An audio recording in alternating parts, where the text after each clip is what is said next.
जय गोपी जन गिरिवरधारी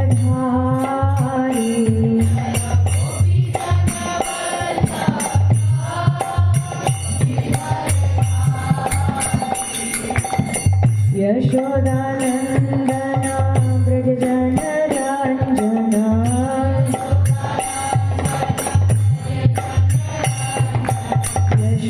यशोदानंदना ब्रज जन रंजना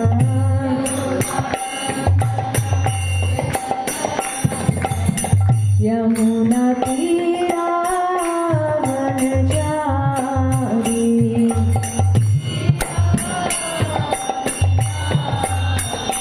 जय राधा माधवा कुंज बिहारी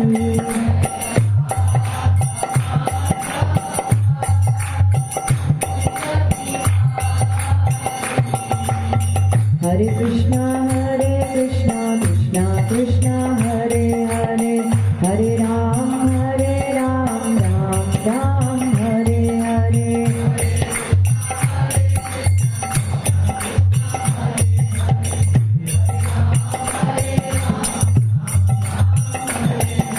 हरे कृष्णा कृष्णा कृष्णा हरे हरे हरे राम राम हरे हरे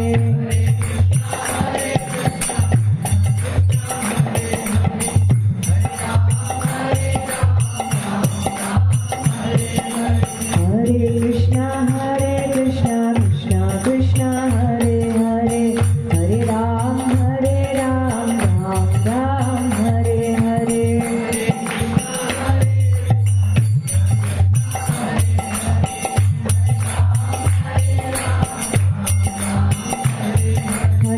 कृष्णा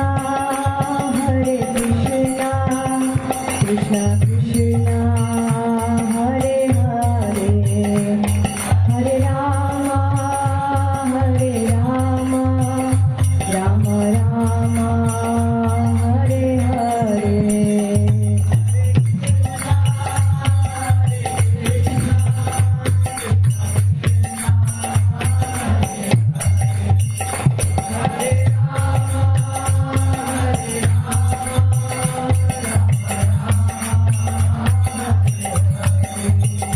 जय जय प्रभुपाद प्रभुपाद प्रभुपाद प्रभुपाद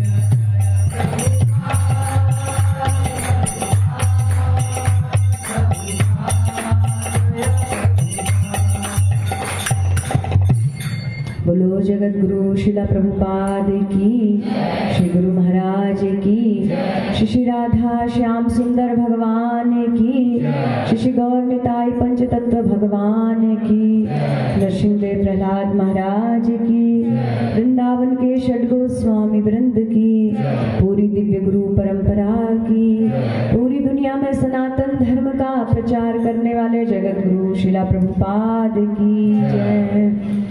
हरे कृष्णा कृष्णा कृष्णा हरे हरे हरे राम राम राम हरे हरे।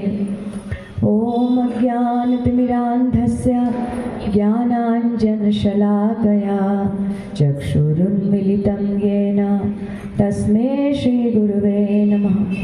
नमो विष्णुपादाय कृष्णप्रेष्ठाय भूतले श्रीमते भक्तिवेदांत स्वामिन्निति नामिने। नमस्ते सरस्वती देवे गौरवाणी प्रचारिणे निर्विशेष शून्यवादी पाश्चात्य देशतारिणे। जय श्री कृष्ण चैतन्य प्रभु नित्यानंद। सभी साथ में बोलिए श्री अद्वैत गदाधर श्रीवासादि गौर भक्त वृंद। जय श्री कृष्ण चैतन्य प्रभु नित्यानंद। श्री अद्वैत गदाधर श्रीवासादि गौर भक्त वृंद। हरे कृष्णा कृष्णा कृष्णा हरे हरे हरे राम राम राम हरे कृष्णा कृष्णा कृष्णा हरे हरे, हरे राम राम राम हरे हरे। गुरुवे गौरचंद्राय राधिकाय तदालये, कृष्णाय कृष्ण भक्ताय तद्भक्ताय नमो नमः। हरे कृष्णा हरे कृष्णा। आप सभी का सर्वप्रथम हार्दिक स्वागत है और अभिनंदन है आज के इस पावन पर्व श्री गोवर्धन पूजा के उत्सव में। तो हम सभी बड़े सौभाग्यशाली हैं जो इस कार्तिक मास में भगवान की लीलाओं को श्रवण करने का अवसर मिल रहा है। ये संपूर्ण कार्तिक मास पूरा महीने का एक एक दिन एक महोत्सव के समान है। इसके प्रत्येक दिन भगवान ने कुछ ना कुछ लीलाएं की थी। तो इसलिए ये महीना हम भक्तों के लिए मतलब जिसका इंतजार रहता है वर्ष भर, ऐसा महीना है। तो उसमें आज जो दीपावली का दिन है, जैसे दीपावली के दिन भगवान ने बहुत सारी अपनी लीलाएं की थी। जो भगवान को दामोदर मास कहा जाता है, दामोदर नाम मिला। ये दामोदर नाम भी भगवान को ओखली से बांधने के कारण ये लीला भी दिवाली के दिन ही हुई थी। और जो भगवान ने गिरिराज को उठाया वो भी दिवाली के अगले दिन ही हुई थी। तो उम्र का फर्क तब भगवान 3.25 वर्ष के थे, जब गिरिराज उठाया भगवान 7 वर्ष 2 महीने के थे। तो आज ही का वो दिन था। हम सभी गिरिराज जी के दर्शन करते हुए आज उनकी लीला का श्रवण करेंगे। तो उनसे प्रार्थना करेंगे कि वो हम पर कृपा करें। तो श्री गिरिराज जी साक्षात भगवान का ही स्वरूप है। गिरिराज जी को कहा जाता है हरिदास वर्य। ये हरिदास वर्य मतलब हरि के दास यानी कि जो भक्त हैं, और उनमें वर्य माने जो शिरोमणि होता है। तो गिरिराज जी हरिदास यानी कि भगवान के भक्तों में सर्वोपरि है। और साथ ही गिरिराज जी स्वयं भगवान भी हैं। तो भगवान भी हैं और भक्त भी हैं, दोनों का मिश्रण गिरिराज जी है। जैसे चैतन्य महाप्रभु हैं, वो भगवान भी हैं लेकिन भक्त का भाव लेके भक्त के रूप में उन्होंने भूमिका निभाई, तो भक्त भी हैं लेकिन हम जानते हैं वो भगवान भी हैं। तो इसी तरह गिरिराज जी भी साक्षात कृष्ण हैं और हरिदासों में सर्वोपरि भी हैं। तो गिरिराज कोई वृंदावन धाम में एक क्षेत्र है जो गोवर्धन गांव, ऐसा नहीं है कि गोवर्धन का एरिया है। गिरिराज गोलोक वृंदावन से स्वयं नीचे आए हैं। जब भगवान इस धरती पर आते हैं तो भगवान के साथ साथ उनका संपूर्ण, जैसे कहते हैं ना, जैसे हम तो जाते हैं अपना थोड़ा सामान लेके जाते हैं, कहीं जाते हैं तो एक बैग में अपना जो जरूरी आवश्यकता का सामान होगा, लेकिन जब भगवान कहीं भी जाते हैं इस धराधाम पर या कहीं भी अपने कार्य के लिए, लीला के लिए, तो उनके साथ उनका पूरा धाम नीचे उतर के आता है, पूरा परिकर साथ में आता है। क्योंकि भगवान के साथ लीला करना, भगवान के साथ आदान प्रदान करना या उनका स्पर्श करना कोई साधारण व्यक्ति नहीं कर सकता है। वो सब भगवान के परिकरों के बीच में ही होता है। तो भगवान जब आते हैं तो अपना पूरा देश ही नीचे लेके आ जाते हैं।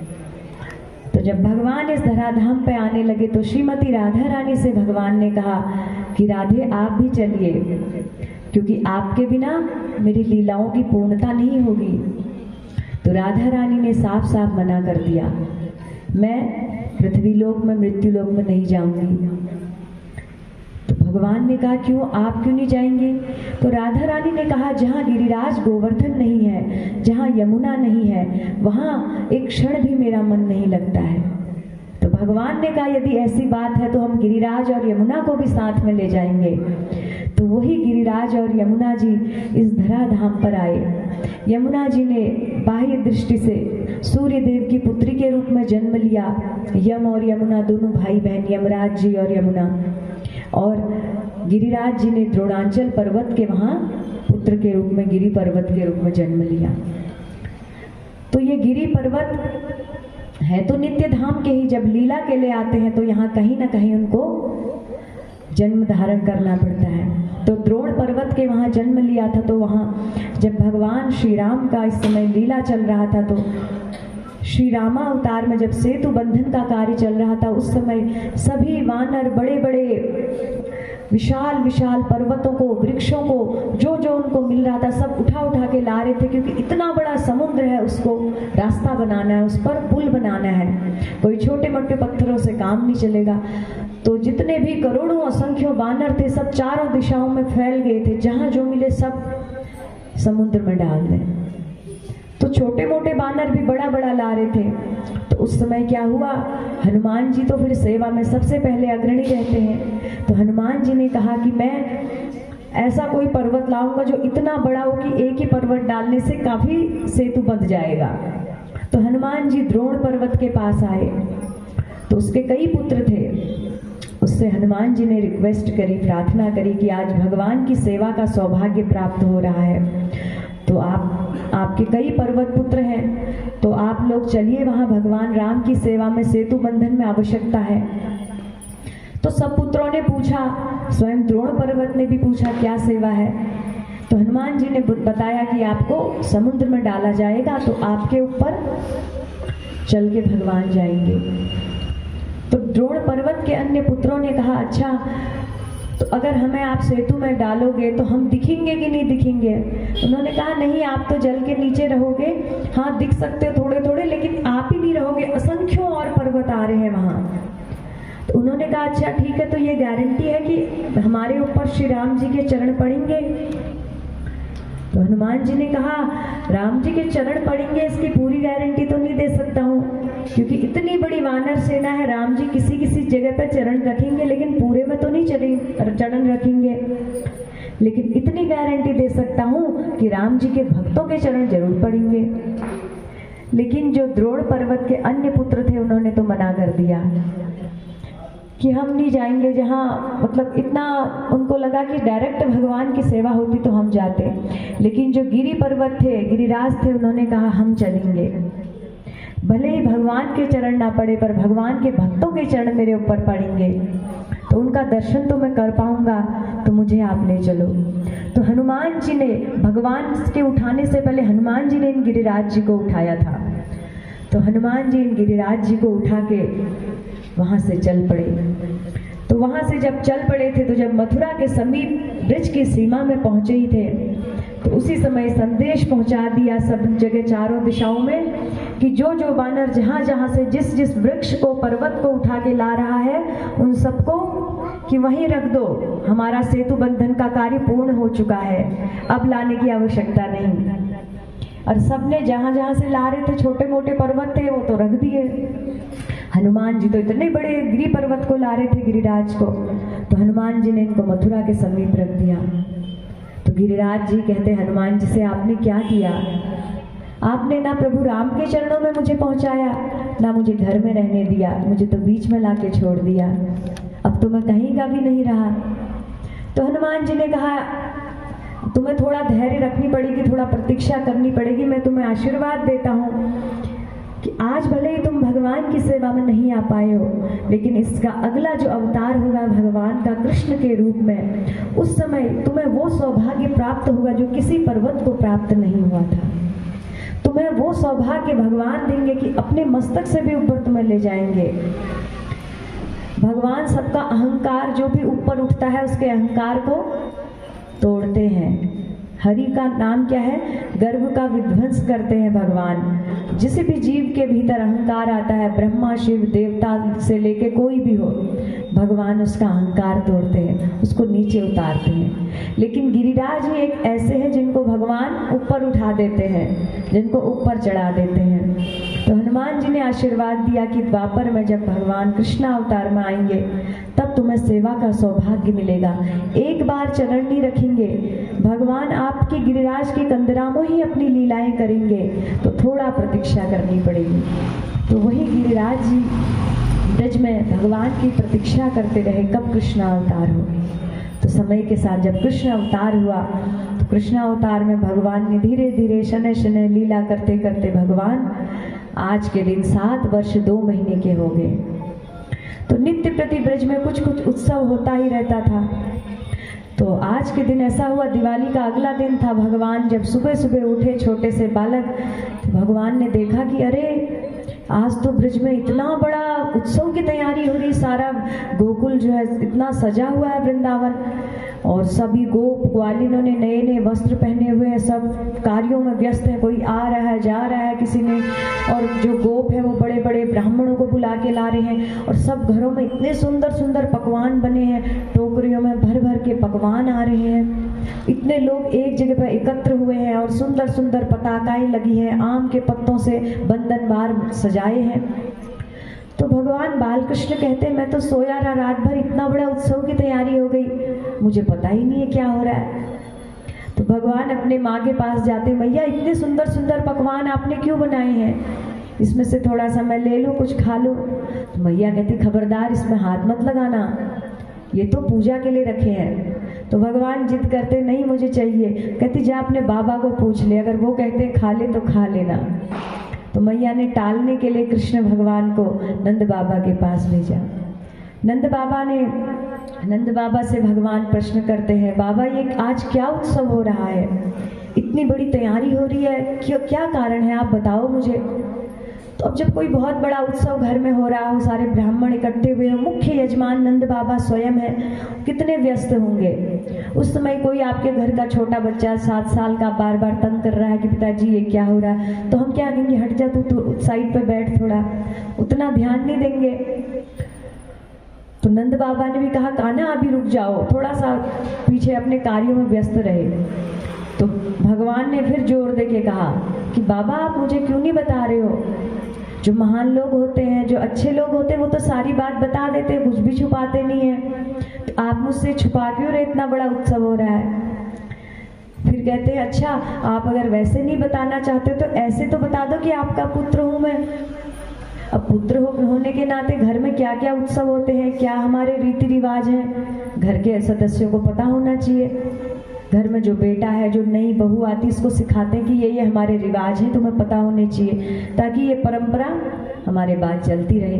तो भगवान कहते तुम इसलिए ही मुझे बता दो कि आपके बाद तो ये मैंने ही करना है सब पूजा पाठ, तो मुझे पता तो रहेगा।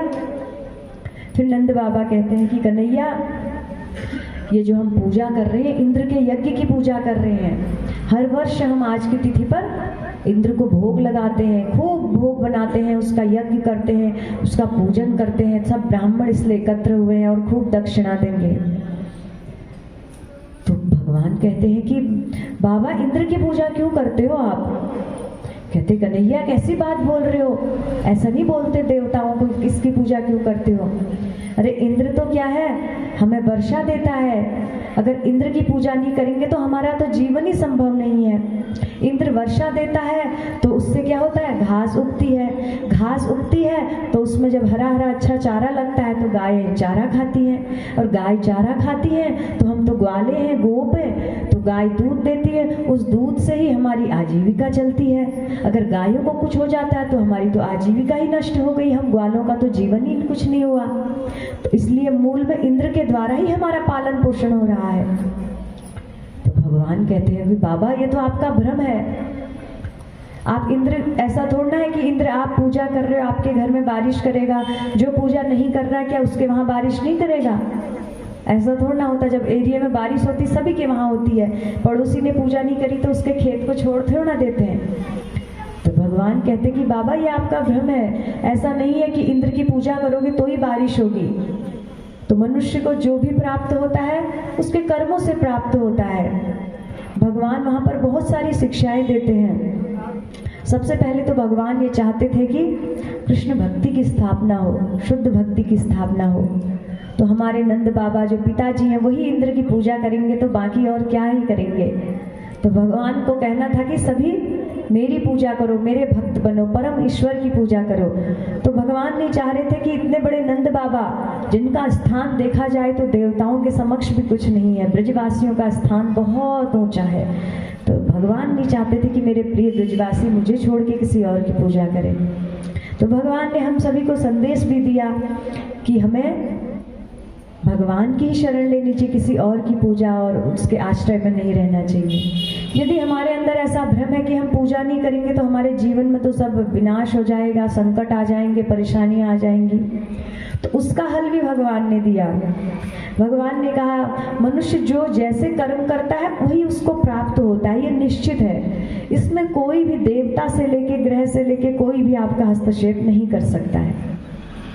आपके भाग्य में यदि सुख लिखा है तो सुख आएगा ही आएगा, दुख लिखा है तो दुख आएगा ही।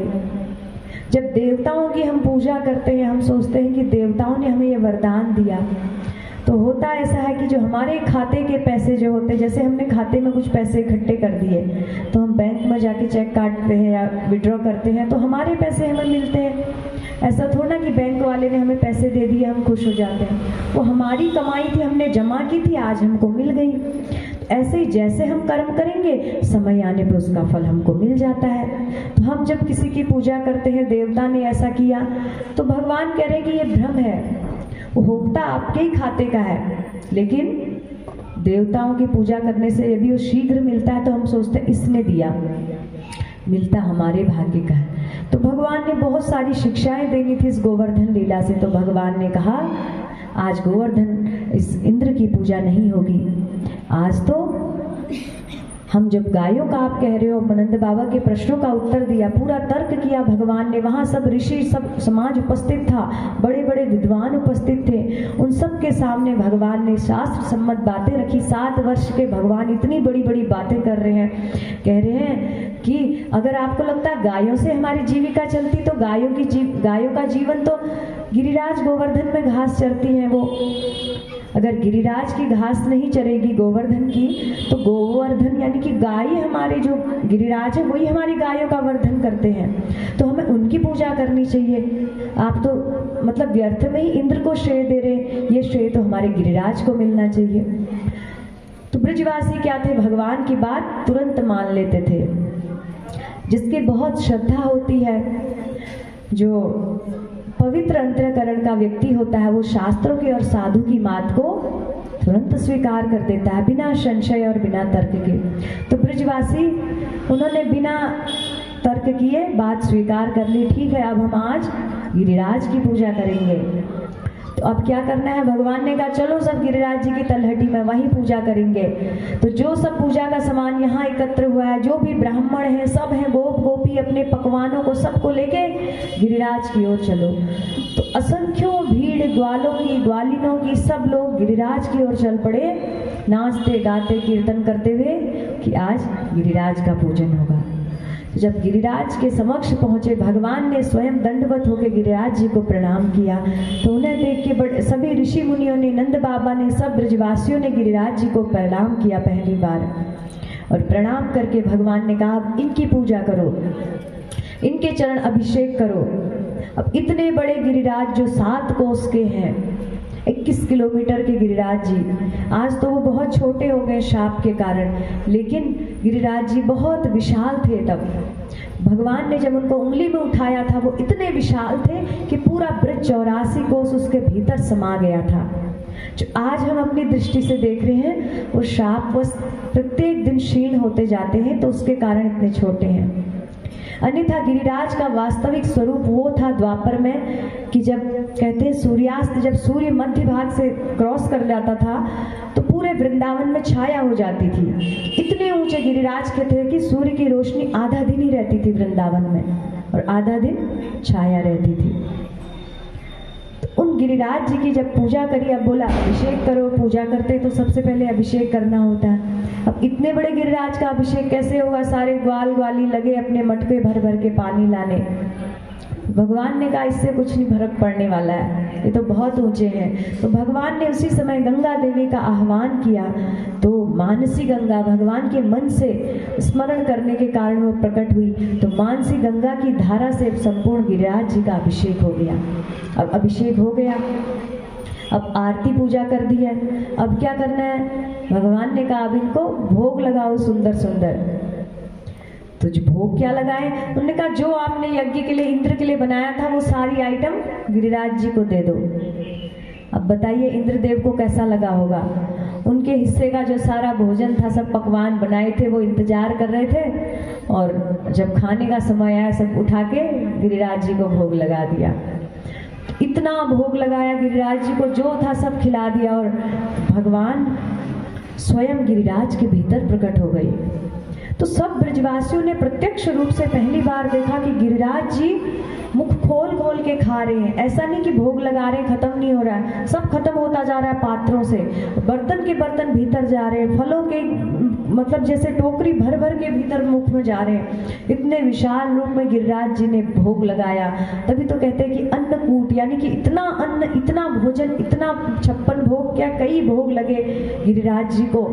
तो गिरिराज जी सब पा गए, पाते जा रहे हैं, और सब ब्रजवासी देख रहे हैं, उनको दर्शन भी हो रहा है पाते हुए।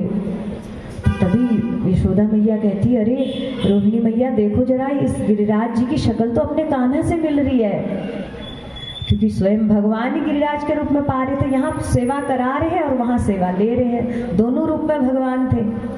तो यशोदा मैया डर जाती थी। कभी भी कुछ ऐसा कार्य होता था, जैसे कृष्ण भगवान जो सामान्य बालकों से हटके कार्य करते थे, तो यशोदा मैया चिंतित हो जाती थी कि मेरे बालक को कोई भूत प्रेत का साया तो नहीं हो गया है। वो चाहती थी कि मेरा बालक एक सामान्य बच्चा बन के रहे, कुछ ज़्यादा बड़ा नहीं बने, ताकि इसको कुछ हो ना जाए। अत्यधिक प्रेम के कारण यशोदा मैया हमेशा भयभीत रहती थी भगवान कृष्ण के प्रति। तो रोहिणी मैया से कहती है, डर डर के देखो इसकी शक्ल कृष्ण से क्यों मिल रही है, कहीं कृष्ण पर तो नहीं कोई संकट आ जाएगा। तो भगवान ने सुन लिया। भगवान ने कह दी, मैया टेंशन में आ गई तो सारा क्या होगा, सारा उत्सव जो है ढीला पड़ जाएगा। तो भगवान बातें बनाने में बहुत चतुर थे। भगवान ने तुरंत कहा, अरे मैया इसलिए हो रही है कि जिस काली गाय का दूध मैं पीता हूँ, उसी काली गाय के दूध से बने आइटम गिरिराज ने खाए, तो हम दोनों की शक्ल मिलने लग गई इसलिए। मैया कहती, अच्छा अच्छा, ये बात तो मुझे पता ही नहीं थी। तो फिर मैया शांत हो गई। फिर गिरिराज जी ने संपूर्ण भोग भक्तों के हाथ से आरोगा।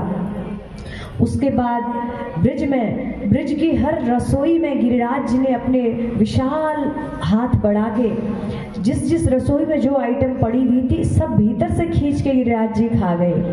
तो कहा जाता है ब्रिज 84 को उसकी जो रसोई है सभी परम पवित्र हैं, क्योंकि साक्षात गिरिराज ने हर रसोई में अन्नकूट के दिन हाथ रख के ग्रहण किया था।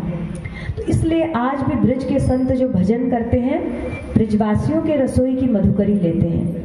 ब्रिजवासियों की मधुकरी में यदि उन्हें 3 दिन पुराना बासी भोजन भी प्रसाद प्राप्त होता है, तो उसको बिना किसी दोष के ग्रहण कर लेते हैं, क्योंकि वहाँ की रसोई परम पवित्र है और भजन में बहुत बढ़ोतरी करती है, व्यक्ति के अंदर अत्यंत आनंद और सत्व गुण का विकास करती है। तो आज भी कहा जाता है ब्रिज की रसोई बड़ी पवित्र है। कभी ब्रिजवासियों के पास जाने का सौभाग्य मिले तो उनके घर के पास द्वार पर हाथ छोड़ के मांगना चाहिए कि थोड़ा सा हमें प्रसाद दे दीजिए।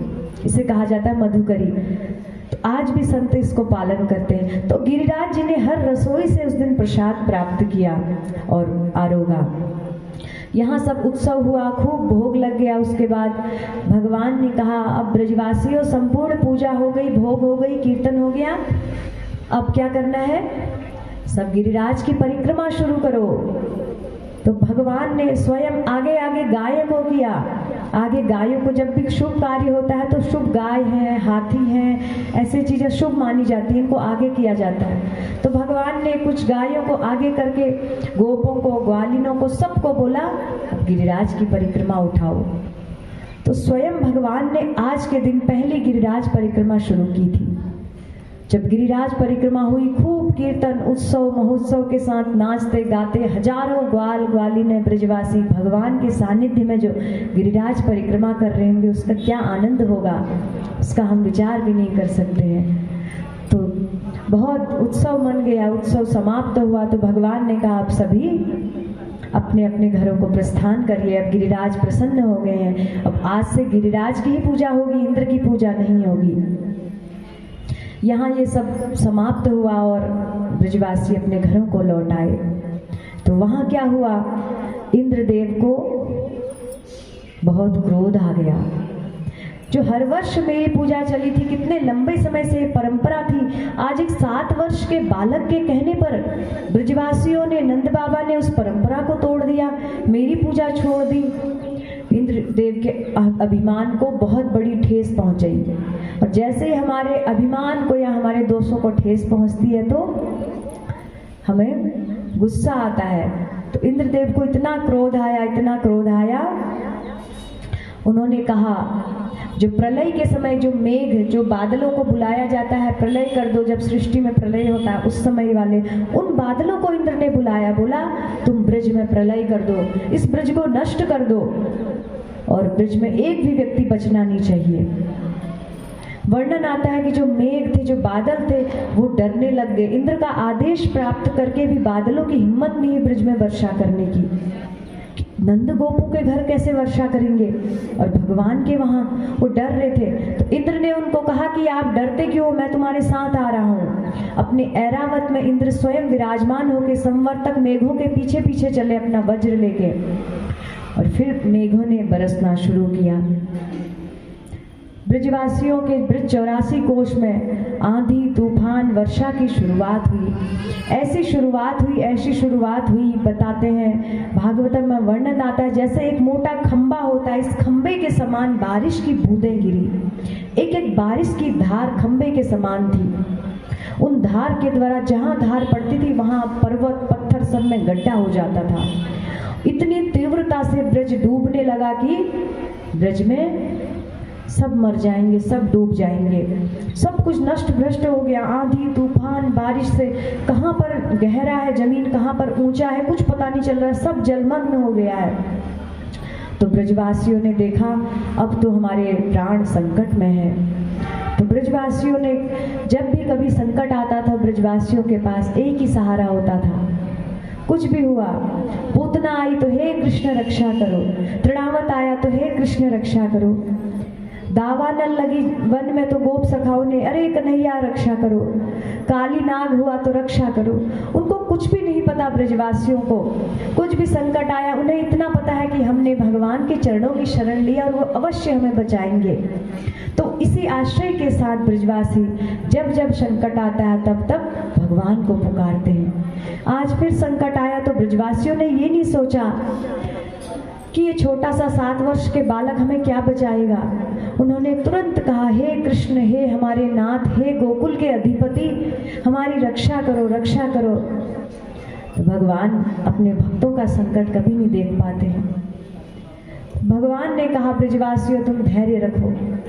भगवान इस लीला से एक तो भगवान की भक्त वत्सलता का पता चलता है। इतने भक्त वत्सल है भगवान, यदि उनके चरण आश्रित भक्तों पर, जिन्होंने उनकी शरण ले रखी है, जीवन में ऐसा संकट आए कि अब प्राण बचने की भी संभावना नहीं है, तो भगवान कहते हैं कि मैं यहाँ तक उनकी रक्षा करता हूँ कि मुझे गोवर्धन भी उठाना पड़े तो मैं एक उंगली पर उठा लूंगा, लेकिन अपने भक्तों पर कभी आंच नहीं आने दूंगा।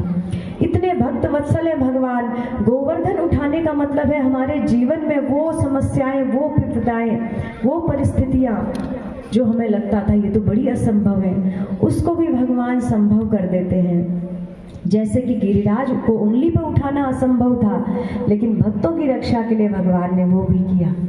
तो भगवान ने सीधे सबको आवाज दी, अरे बाबा, मैया, यशोदा मैया को, रोहिणी मैया को, और जितने भी सखा थे सभी लोग मेरे पीछे पीछे आओ। हमने इतना सारा भोग लगाया है, पूजा की है गिरिराज जी की, तो अब गिरिराज जी ने भोग ग्रहण किया है तो वही गिरिराज हमको बचाएंगे। तो भगवान चाहते थे तो और किसी माध्यम से ब्रजवासियों की रक्षा कर सकते थे। तो भगवान ने चाहते तो अपने सुदर्शन चक्र को आदेश देते, वो छत्र का काम कर देता, लेकिन कितने सारे कारण थे। भगवान उनके दृष्टि मात्र से, उनके सोचने मात्र से बारिश मतलब वहां गिर नहीं सकती थी, लेकिन भगवान गिरिराज को वो श्रेय देना चाहते थे इन सब की श्रद्धा गिरिराज जी में स्थित हो। तो भगवान ने कहा, अब हमको संकट आया तो गिरिराज की शरण लेनी है, वही हमें संकटों से बचाएंगे, वही हमारी रक्षा करेंगे। तो सब भगवान के पीछे पीछे, छोटे से 7 वर्ष के कन्हैया चल रहे, उनके पीछे पीछे समस्त ब्रज 84 कोस की जनता चल पड़ी है। और साथ ही साथ स्वयं नहीं, क्योंकि गोप ग्वालों का तो जीवन गायें थी, वो अपने प्राण दे देते थे, लेकिन गायों पर संकट नहीं आने देते थे। तो सब अपने अपने घरों की गाय बछिया जितने थे सबको ले आए। तो भगवान ने कहा सबको ले आओ, जितने घरों में जानवर थे उन सबको ले लेके सब चल पड़े हैं। ब्रज में ऐसा दिख नहीं रहा, दूर दूर तक जहाँ देखो जैसे एक जन समूह की, ग्वालों की, गोपों की, गायों की एक नदी बह चली है, ऐसे चल रहे हैं और इतना भीषण हो रहा है, जलमग्न हो रहा है। ऐसी परिस्थिति में आए भगवान ने गिरिराज की तलहटी में सबसे कहा आप गिरिराज जी को प्रार्थना करो हमें इस संकट से उबारें। तो सब ने हाथ जोड़े गिरिराज से प्रार्थना की। तो देखते देखते भगवान ने अपने बाएं हाथ से गिरिराज के विशाल पर्वत को तुरंत उठा लिया। जब गिरिराज जी को भगवान ने उठा लिया तो श्रीला सनातन गोस्वामी कहते हैं कि भगवान ने बाएं हाथ से गिरिराज को ऐसे उठाया जैसे एक छोटा बच्चा मशरूम का छाता होता है ना, मशरूम उसको उठा लेता है। तो बाएं हाथ से उठाने का मतलब है इतना सहज। जब कोई कार्य हम बहुत आसानी से कर लेते तो कहते हैं ये तो मेरे बाएं हाथ का खेल है। ऐसे ही भगवान के लिए गिरिराज उठाना बाएं हाथ का खेल था। भगवान ने एक क्षण में गिरिराज उठाया और ब्रजवासियों का सभी इसके नीचे आ जाओ। ब्रजवासी चिंता कर रहे हैं, अरे इतना सा पर्वत, लेकिन ब्रज की तो इतनी बड़ी जनसंख्या है, गायें लाखों लाखों हैं, इसके नीचे कैसे आएंगी। तो भगवान ने तुरंत आश्रय दिया। भगवान ने कहा कि आज इस गिरिराज के नीचे तीनों लोग भी आए तो वो भी समा जाएंगे, इसलिए सब निश्चिंत होकर इसके भीतर समाते जाओ समाते जाओ। तो भगवान तो ऐसे हैं कि उनकी इच्छा मात्र से कुछ भी हो सकता है। तो भगवान की इच्छा से इस पर्वत के नीचे सभी सुरक्षित हो गए। सब इस आश्चर्य में पड़ गए। 7 वर्ष के बालक ने गिरिराज उठा लिया। बाहर जलमग्न हो रहा है पूरा ब्रज, लेकिन जो ब्रजवासी और गाय इस गिरिराज के आश्रय में थे उनका बाल भी बांका नहीं हुआ। उस गिरिराज के ऊपर इतनी भीषण भीषण बूंदें पड़ी बारिश की कि आज भी गिरिराज की जो ऊपर चट्टान में जाए तो कहा जाता है कि इतने बड़े बड़े छिद्र हैं वहाँ, बारिश की बूंदों से पत्थरों में छेद पड़ गए थे। तो जो ब्रजवासी जन है वो जाते हैं, पर्वत पर चढ़ते हैं तो वो देखते हैं। हमें तो कभी नहीं चढ़ना चाहिए, चैतन्य महाप्रभु ने मना किया है, क्योंकि गिरिराज स्वयं साक्षात कृष्ण हैं, उनके ऊपर हम कभी अपने पैर नहीं रख सकते। उनको हम प्रणाम कर सकते हैं, परिक्रमा कर सकते हैं, भोग लगा सकते हैं, कभी ऊपर चढ़ के दर्शन नहीं करना चाहिए, अपराध होता है। तो गिरिराज जी के नीचे सबने आश्रय ले लिया है। तो उस गिरिराज के नीचे इंद्रदेव ने अपनी संपूर्ण शक्ति लगा दी। जितनी भी उन मेघों में, उन बादलों में जितना भी जल था, जो प्रलय के समय जल बरसाते थे तो प्रलय हो गए, सब पृथ्वी सृष्टि जलमग्न हो जाती थी, वो सारा पानी उन्होंने खत्म कर दिया। उनके पास जल का स्टॉक खत्म हो गया। 7 दिन और 7 रात्रि तक भगवान अपने बाएं हाथ की उंगली पर गिरिराज लेके खड़े रहे। अपने भक्तों की रक्षा के लिए भगवान ने इतना बड़ा कष्ट उठाया, इतना बड़ा बीड़ा उठाया। 7 वर्ष के बालक जिनको मैया यशोदा दिन में 8 बार मक्खन खिलाती है, और इतने कोमल भगवान की यशोदा मैया उनको मतलब जब अपने हाथों से चरण को छूती है तो भी उस पर निशान पड़ जाते। ऐसे भगवान ने इतनी कठिनाई किसके लिए सही? अपने भक्तों के लिए। इतना प्रेम करते हैं भगवान अपने चरणों का आश्रय लेने वाले भक्तों पर कि कैसी विपदा आए अपने ऊपर ले लेते हैं, पर भक्तों पर आँच नहीं आने देते हैं। तो जब ऐसा देखा, यहाँ ब्रजवासी देख रहे हैं, अब ब्रजवासियों को तो कन्हैया से इतना प्रेम है, अब वो कैसे देख सकते कि 7 साल का हमारा छोटा सा कन्हैया कोमल सा और पर्वत लेके खड़ा है, थक जाएगा ये, और वो कह रहे कि वो खा भी नहीं सकता है। तो ग्वाले कहते कन्हैया ऐसा कर, तू हाथ बदल ले, एक हाथ से खा ले, दूसरे हाथ से पकड़ ले।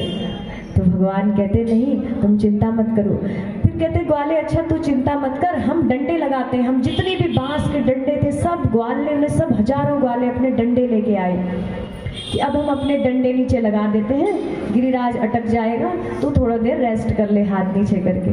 तो सखाओं को इतना प्रेम है, ग्वालों को, गोपियों को, तो भगवान से कहते हैं कि तू छोड़ दे थोड़ी देर के लिए।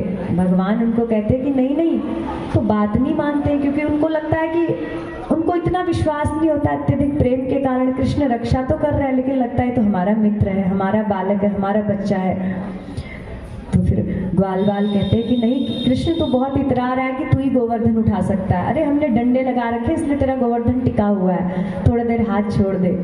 तो भगवान ने थोड़ी सी उंगली अपनी ऐसे करी तो कहते हैं तुरंत इतनी आवाज हुई, टक टक टक टक आवाज करके सारे डंडे टूट गए। ब्रजवासी अरे अरे कन्हैया जल्दी उठा, हमारे बस की नहीं, तू ही उठा सकता है इस गोवर्धन को। फिर भगवान ने तुरंत गोवर्धन उठा लिया। 7 दिन 7 रात्रि तक भगवान खड़े रहे। लेकिन भगवान को इस लीला में बहुत आनंद मिला, क्योंकि भगवान ने पूरे ब्रज 84 कोस की जितनी भी गाय, बच्चे, ग्वाल, गोपी और जितने भी सखा, एक एक जीव से भगवान ने दर्शन किया। 7 दिन तक और 7 रात तक भगवान उनको दिखते रहे। और उस समय बताते हैं कि ऐसा नहीं था कि जैसे भगवान ऐसे खड़े हैं तो सामने वालों को दर्शन हो रहा है, पीछे वालों को पीठ का। भगवान की माया शक्ति के प्रभाव से हर व्यक्ति को लग रहा था कृष्ण मेरी ओर ही उंगली करके खड़े, मेरी ओर ही मुख करके खड़े हैं। तो सब ने भगवान का 7 दिन 7 रात्रि अपलक नेत्रों से दर्शन किया, यानी कि पलक भी नहीं झपकाई। क्योंकि वो गोपियां जब भगवान अब वृंदावन से वापस आते थे शाम को गोधूली बेला में गाय चरा के, तो इंतजार करती थी एक झलक कृष्ण की मिल जाए। आज तो इतने लंबे समय के लिए झलक मिली है, तो वो कहती है पलकें भी नहीं झपकनी चाहिए। तो सब ने भगवान का अपलक दर्शन किया और भगवान को भी बहुत सुख मिला, क्योंकि आज उनका सब भक्तों के साथ मिलन हुआ। तो भगवान इस लीला से बहुत सुखी हुए। भले ही भक्तों पर कष्ट दिया इंद्र ने, लेकिन भीतर से भगवान को अच्छा भी लगा कि इंद्र ने मेरे सब भक्तों से मुझे मिला दिया आज। तो इतने दिन भगवान भूखे रहे, 7 दिन 7 रात्रि।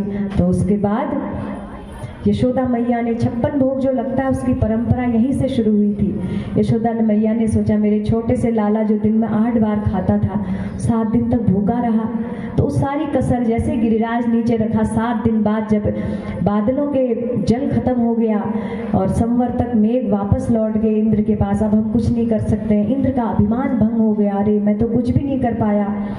तो यहाँ यशोदा मैया ने कृष्ण भगवान को भोग लगाया, 56 भोग लगाया, रोज के 8 आइटम के हिसाब से 7 दिन का। तो वहाँ क्या हुआ, इंद्र बहुत दुखी, परेशान और ग्लानि करने लगे। अब उनको पता लगा कि मैंने ओहो बहुत बड़ी गलती कर दी। ये तो साक्षात भगवान थे। जब महिमा देखी, ऐश्वर्य देखा कि जो अब असंभव था, एक 7 वर्ष का बच्चा कैसे पर्वत उठा सकता है। ठीक है पर्वत उठा सकता है, तो जो प्रलय करने वाले जल है वो जल उस पर असर क्यों नहीं कर रहा है। ये सब चीजें देख के इंद्र का मान भंग हो गया। इंद्र दुखी होके, वर्णन आता है, जीव गोस्वामी लिखते हैं कि अपने देव सभा में इंद्र नहीं गया ग्लानि के कारण। इंद्र ने अपनी पलंग पर मुंह के बल लेट गए। जब आदमी बहुत दुखी हो जाता है तो मुंह के बल लेट गए। तो स्वयं बृहस्पति देव उसके गुरु उसके पास आए, अब कुछ नहीं होगा ग्लानि करने से, जल्दी जा भगवान की शरण में क्षमा मांग, पहले ब्रह्मा जी के पास जा कि ब्रह्मा जी तेरे को समझ देंगे कि गलती हो गई, अब बहुत बड़ी गलती हो गई। प्रधानमंत्री के चरणों में हमसे कोई बहुत बड़ी गलती हो जाए तो हम पहले छोटे छोटे मिनिस्टरों को पूछेंगे उनको कैसे मनाया जाए, अब उपाय बताओ। ऐसे ही बृहस्पति देव ने कहा, उनका शिष्य था, अभी शिष्य पर संकट है इंद्र पे, तुम पहले ब्रह्मा जी के पास जाओ। तो इंद्र ब्रह्मा जी के पास गए। ब्रह्मा जी ने कहा, मूर्ख तुमने बहुत बड़ी गलती कर दी है, मैं कुछ नहीं कर सकता हूँ, अब तुम उन्हीं से क्षमा मांगो। ब्रह्मा जी ने भी बहुत बड़ी फटकार लगाई इंद्रदेव को। फिर इंद्रदेव सुरभि गाय को आगे करके गए और ऐरावत हाथी पर आकाश गंगा का जल लेकर गए, हाथी के सूंड पर। सुरभि गाय को इसलिए आगे ले गए क्योंकि भगवान गायों से बहुत प्रेम करते हैं। गाय आगे आ जाएगी तो भगवान अपने क्रोध को तुरंत खत्म कर देंगे। अब मैं डायरेक्ट जाऊंगा तो कहीं गुस्सा ना हो जाए, गुस्सा तो है ही। तो इंद्रदेव की हिम्मत नहीं पड़ी थी, तो गाय को आगे करके ले गए। तो गौ माता के आगे जाते ही भगवान बहुत प्रसन्न हो गए। फिर इंद्रदेव ने स्तुति करी और ऐरावत हाथी के द्वारा भगवान का अभिषेक हुआ और उनको गोविंद नाम प्राप्त हुआ। यद्यपि गोविंद नाम अनादि है, लेकिन उस दिन इंद्रदेव ने इस लीला में प्रथम बार गोविंद नाम उच्चारण किया। गोविंद का अर्थ है जो गायों को आनंद देने वाले हैं, गोविंद का अर्थ है जो इंद्रियों को आनंद देने वाले हैं। तो ऐसे भगवान की शरण लेके इंद्रदेव ने क्षमा प्रार्थना करी और उसका मान भंग हुआ। और यहाँ ब्रजवासियों ने देखा कि कन्हैया ने हमारी रक्षा की, ब्रजवासी बहुत आनंद में डूब गए। उसके बाद क्या होता है, जब सखाओं के बीच में भगवान जाते हैं तो भले ही भगवान 6 दिन में पूतना को मारा, शक्तासुर को मारा, तृणावत को मारा, बकासुर को मारा, अघासुर को मारा, बहुत बहुत ऐसी लीलाएं भगवान करते थे जिसको देख के लगता था कि ये साधारण नहीं है, भगवान है। लेकिन फिर भी सखा कहते थे, कन्हैया तेरे में कोई बल नहीं है, तूने कुछ नहीं किया। थोड़ी देर मानते थे फिर भूल जाते थे, तो बस ऐसे ही इतराता रहता है हमारे बीच में। भगवान कहते, अरे भाई मैंने छोटे से मैंने इतना बड़ा पर्वत उठा लिया, अब तो मुझे मान लो मैं भगवान हूँ। तो ब्रजवासी भगवान को क्या कहते हैं कहते तूने नहीं पर्वत उठाया, हमें पता है पर्वत किसने उठाया। अच्छा, भगवान कहते मैंने तो उठाया था 7 दिन, वहां तो कोई भी नहीं था, मैं अकेला खड़ा था, ऊंची चट्टान पर सबको दिख रहा था। जब ब्रजवासियों ने देखा कि पर्वत भगवान ने उठाया तो भगवान को एक ऊंचे टीले पर स्थापित कर दिया था। तो भगवान एकमात्र ऊंचे दिख रहे थे, सब नीचे थे। तो सबने खुलेआम देखा, पूरा ब्रज इसका गवाह है। तो ब्रजवासी कहते हैं नहीं, हमें पता है। तो ब्रजवासी क्या कहते हैं, कछु माखन को बल बड़ो, कछु गोपन करी सहाय, राधा रानी की कृपा ते गिरवर लियो उठाई। अरे कान्हा, तूने थोड़ा गोवर्धन उठाया, कछु माखन को बल बढ़ो। यशोदा मैया ने तेरे को बचपन से इतना माखन खिलाया है, उस माखन की ताकत आज पता चली है। उस माखन की ताकत से तेरे हाथों में इतना बल आ गया था। कुछ माखन का बल था, कुछ कछु गोपन करी सहाय, कुछ हमने भी तो मदद की थी जो नीचे डंडे लगाए थे।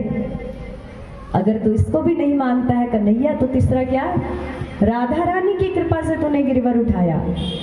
भगवान कहते यहाँ राधा रानी का इंटरफेयर कैसे हो गया, मैं अकेला, राधा रानी तो वहां पर पर्वत तो मैं उठा रहा था। तो पर्वत तूने उठाया किस हाथ से था, बाएं हाथ से।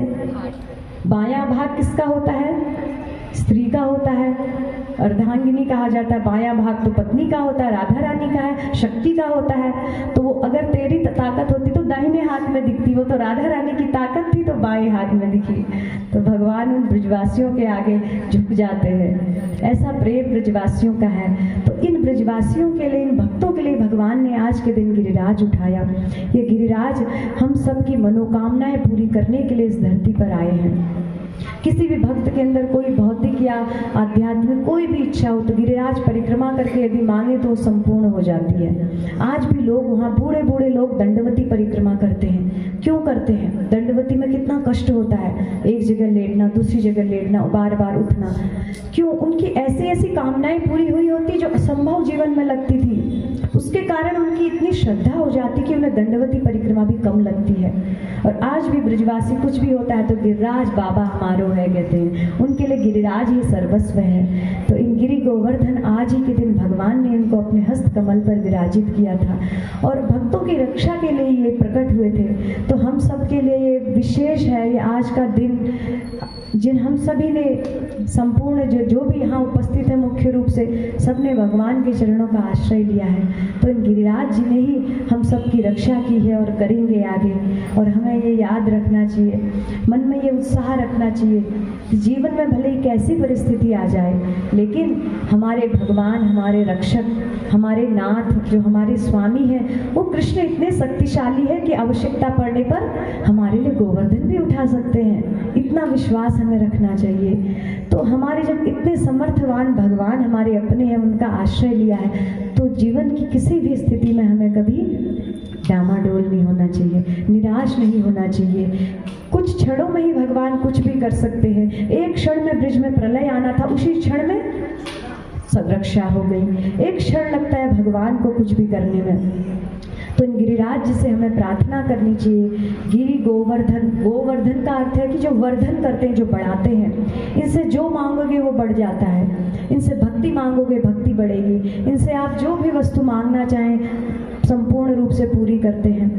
तो प्रत्यक्ष रूप से आज हम गिरिराज जी में ब्रज में उपस्थित नहीं, लेकिन आज वो अपने इस अन्नकूट के रूप में हमारे समक्ष उपस्थित है गिरिराज जी।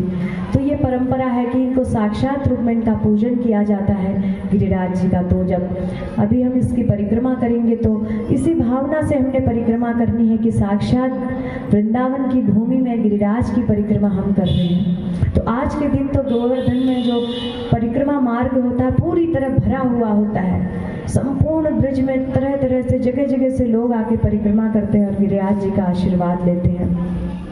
तो हमें भी आज के दिन गोवर्धन की कृपा प्राप्त करनी है और भगवान से प्रार्थना करनी है कि जैसे आपने ब्रजवासियों की रक्षा की, हमारे भी इस भक्ति जीवन की रक्षा करें। उनके जीवन में जैसे इंद्र ने विभिन्न तरह के संकट लाए, हमारे जीवन में भी अनेक तरह के दोष, पुराने संस्कार, कई कई जन्मों के पाप, अनर्थ हमें आपके चरणों से विमुख करने का प्रयास करते हैं। लेकिन प्रभु, आप तो सर्वसमर्थशाली है, आप तो गिरिराज उठाने में समर्थ है। तो इन दोषों से हम ना डर के आपके आश्रय में हम विश्वस्त हैं, तो आप हमारी रक्षा करें, यही प्रार्थना करनी चाहिए। तो इन्हीं शब्दों के साथ आप सबका धन्यवाद और आभार। हरे कृष्ण। एक बार आप सभी लोग जोर से महामंत्र बोलिए, हरे कृष्णा हरे कृष्णा कृष्णा कृष्णा हरे हरे हरे राम राम राम हरे हरे। बोलो गिरिराज महाराज की, बोलो गिरि गोवर्धन धारी भगवान की, बोलो श्री कृष्ण चंद्र भगवान की, बोलो ब्रजभूमि वृंदावन धाम की, बोलो ब्रजवासियों की, बोलो कार्तिक मास महामहोत्सव की, श्रीला प्रभुपाद की जय। हरे कृष्णा। तो माता जी ने गिरिराज गोवर्धन की इतनी सुंदर कथा हम सभी को सुनाई, और माता जी के लिए एक बार हरे कृष्ण महामंत्र बोल करके उनका धन्यवाद करेंगे। हरे कृष्णा कृष्ण कृष्ण हरे हरे राम राम राम हरे हरे कृष्ण।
तो आज बड़ा सुंदर अवसर है।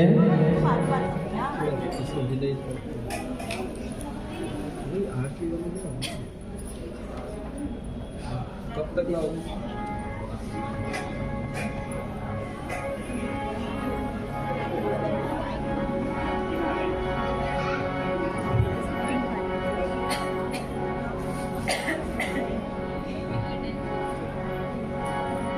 हरे कृष्णा कृष्ण कृष्ण हरे हरे हरे राम राम राम हरे हरे।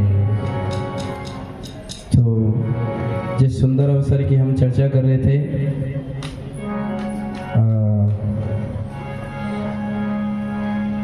माता जी का आज के दिन प्रकटोत्सव भी है, तो एक बार हरि बोल करते हैं माता जी को।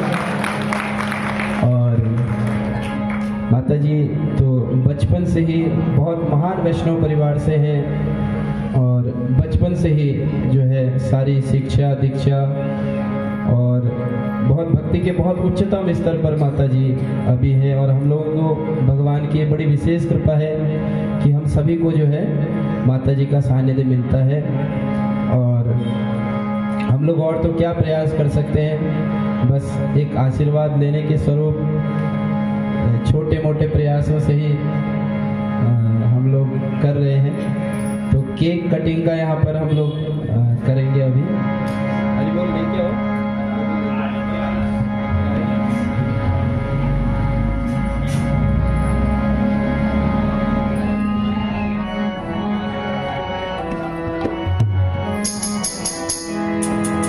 तो तब तक थोड़ी देर महामंत्र, और उसके बाद जो है केक कटिंग का, और उसके बाद गोवर्धन नाथ जी की जो है परिक्रमा हम लोग लगाएंगे, फिर दीपदान का कार्यक्रम और आरती उसके बाद प्रसाद।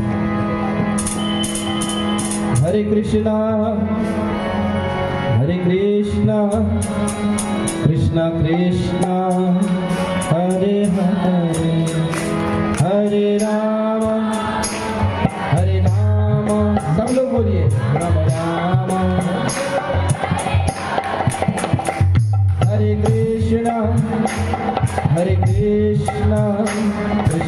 कृष्णा हरे हरे हरे राम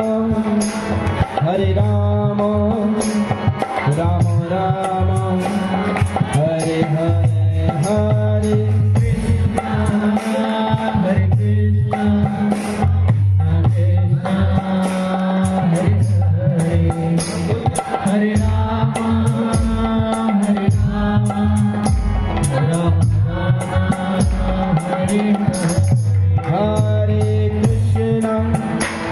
हरे कृष्णा कृष्णा कृष्णा हरे हरे हरे राम राम राम हरे हरे हरे कृष्णा हरि बोल गाइए सभी हरे हरे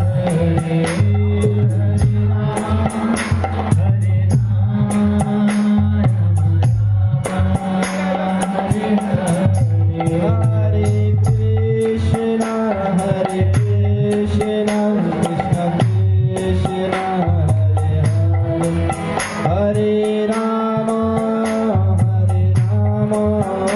राम राम हरे हरे हरे कृष्णा हरे हरे हरे राम हरे हरे।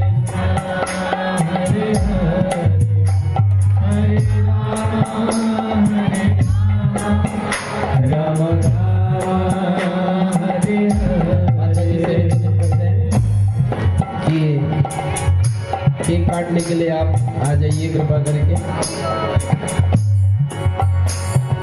हरे कृष्णा।